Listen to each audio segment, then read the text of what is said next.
Ah, petit prince, j'ai compris peu à peu, ainsi ta petite vie mélancolique.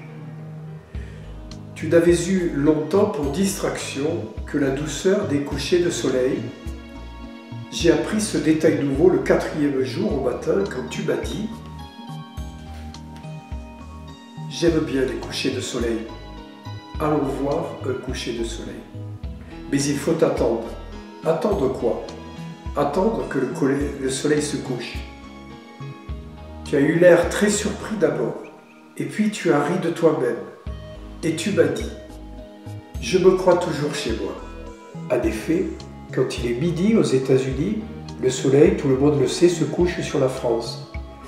Il suffirait de pouvoir aller en France en 1 minute pour assister au coucher du soleil.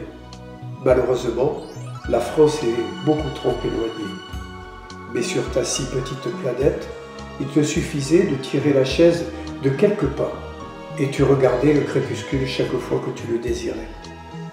Un jour, j'ai vu le soleil se coucher 44 fois.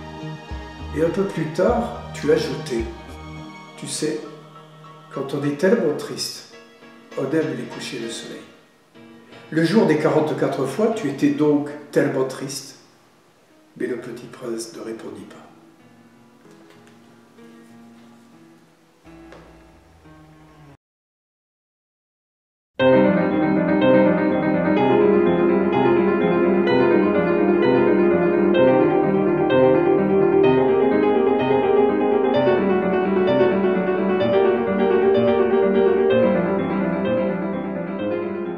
Mon périple personnel, ma vie personnelle a toujours été marquée dans ces grandes étapes par la présence de la Russie.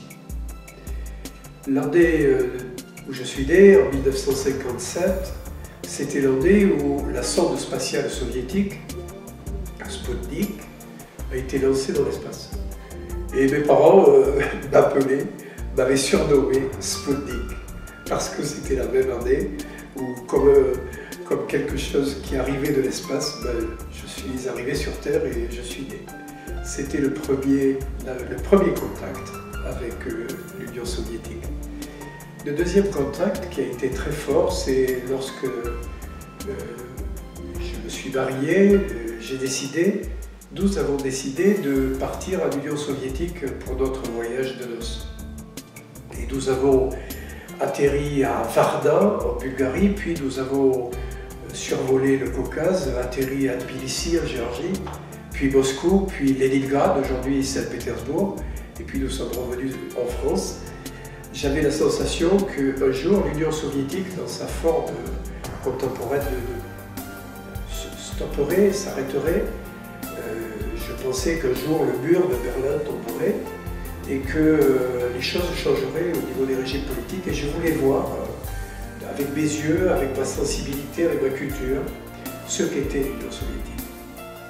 Et donc j'ai été reçu avec une tellement grande amitié que j'en suis encore tout ému et nous avons donné à notre fille le prénom, Émilie, de la guide russe que nous avions pour nous faire visiter l'ensemble de l'Union soviétique.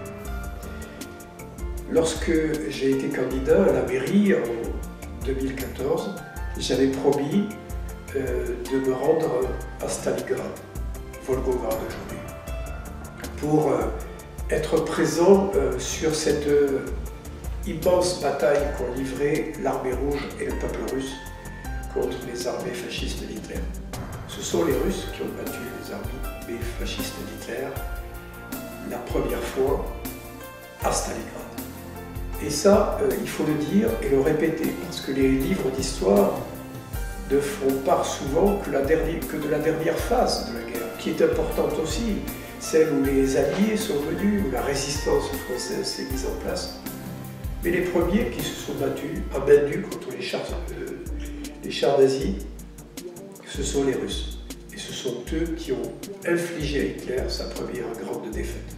Avec la Russie actuelle, nous avons, lorsque j'étais maire, bien travaillé ensemble. Tout d'abord, la ville d'Obninsk, dans laquelle se situe la grande statue en pied de Youri Gagarin, le premier homme qui a été projetée dans l'espace. Et j'associe aussi la première femme, Valentina Vladimirovna-Tereshkova, qui est toujours des nôtres et qui est députée à la Douma.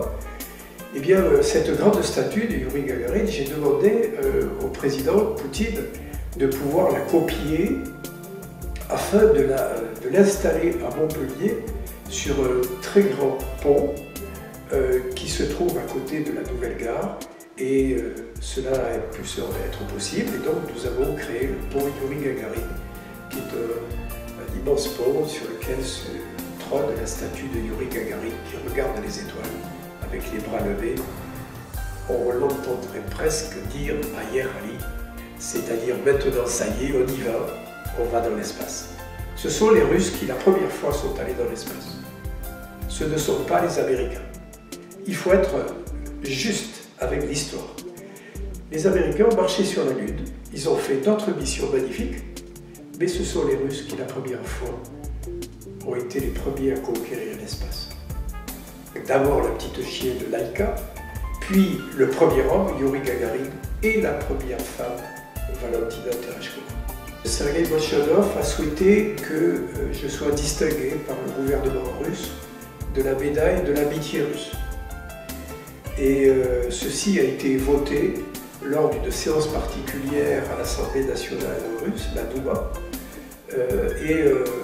J'ai été fait donc chevalier de l'ordre de l'amitié russe par le président Poutine en fin 2019, au moment de novembre 2019 au Kremlin, lors d'une cérémonie où j'étais le seul Français, je crois d'ailleurs que je suis le seul maire français à avoir été décoré de l'ordre de l'amitié russe. La Russie est le plus grand pays du monde. On peut le voir comme on veut. Il faut 13 heures d'avion pour traverser la Russie. C'est presque 2 fois la Chine, 3 fois les États-Unis. Et nous avons, en Europe dite de l'Ouest, pour utiliser d'anciennes terminologies, donc il faut arriver à travailler ensemble. Et nous avons beaucoup de points communs avec la Russie. Nous avons une histoire commune. Et nous avons beaucoup de choses à construire ensemble. C'est pour cela que tous les efforts que je fais en termes d'idées politiques, c'est pour conforter cette relation entre la France et la Russie qui me paraît essentielle pour le siècle à venir.